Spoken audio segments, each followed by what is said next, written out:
রোহিঙ্গা ইস্যুতে বাংলাদেশের সঙ্গে কিছুটা তিক্ত সম্পর্ক যাচ্ছে মিয়ানমারের।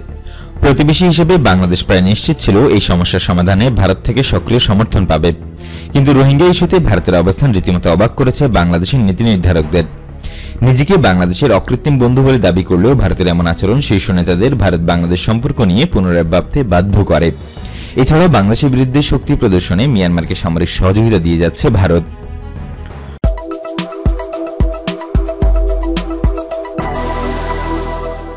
রোহিঙ্গা ইস্যুতে ভারত মিয়ানমারকে সমর্থন দেওয়ায় স্মরণকালের ভয়াবহ শরণার্থী সমস্যার মুখোমুখি হয় বাংলাদেশ।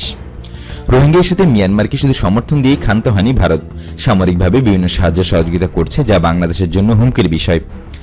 ভারত ও মিয়ানমারের মধ্যকার সামরিক সম্পর্ক সক্রিয়ভাবে শুরু হয় 2013 সালে। এর আগে দুই দেশের মধ্যে সীমিত আকারে সামরিক সহযোগিতা ছিল। ওই বছরই ভারত মিয়ানমারকে $500 মিলিয়ন ঋণ দেওয়ার প্রস্তাব করে। এর আসল উদ্দেশ্য ছিল ভারতের তৈরি অস্ত্র, যেগুলো কিনতে কোনো দেশ আগ্রহী নয়, ওইসব অস্ত্র রপ্তানি করা। আরেকটি উদ্দেশ্য ছিল মিয়ানমারের উপর চীনের প্রভাব কমানো।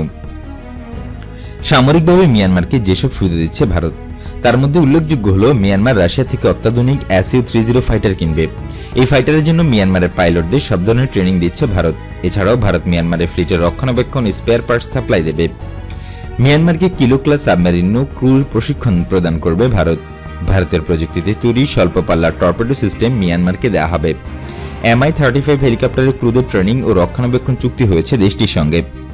ভারতীয় সোনার সিস্টেম, ওয়্যার গেমিং সফটওয়্যার দেবে মিয়ানমারকে।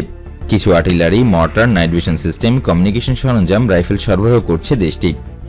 ভারত চাচ্ছে এইসব সামরিক চুক্তি দিয়ে মিয়ানমারকে হাতে রাখতে ও চীনের প্রভাব খর্ব করতে ও বাংলাদেশকে কৌশলগতভাবে চাপে রাখতে। কারণ বাংলাদেশ একচেটিয়া চীনের প্রভাব ভারতের প্রচুর মাথা ব্যথার কারণ।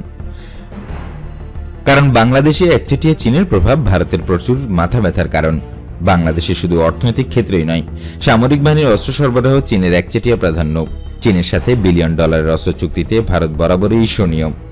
বাংলাদেশের সর্বশেষ সাবমেরিন ক্রয় চুক্তি নিয়েও উদ্বিগ্ন ছিল দেশটি। ভারত চাচ্ছে তাদের দেশে বানানো নিম্নমানের অস্ত্র বাংলাদেশের কাছে বিক্রি করতে। $500 মিলিয়ন সামরিক ঋণ দিতেও প্রস্তুত ছিল দেশটি। কয়েক দফা দিন দরবার করা হয়, তবে সেই চেষ্টায় ব্যর্থ হয়ে এখন মিয়ানমারকে অস্ত্র প্রশিক্ষণ দিয়ে বাংলাদেশকে চাপে ফেলতে চাচ্ছে তারা। মিয়ানমারের সাথে ভারতের এইরকম স্পর্শকাতর সম্পর্ক বাংলাদেশের জন্য সরাসরি হুমকি। শুধু তাই নয়, মোটা দাগে ভারত তার পরম মিত্র বাংলাদেশের কাছে নিজের ইমেজ নষ্ট করছে বলে ধারণা অনেকের। এছাড়াও বাংলাদেশের নীতি নির্ধারকরাও ভারত বাংলাদেশ দ্বিপক্ষীয় সম্পর্ক নিয়ে চিন্তা করতে বাধ্য হচ্ছেন।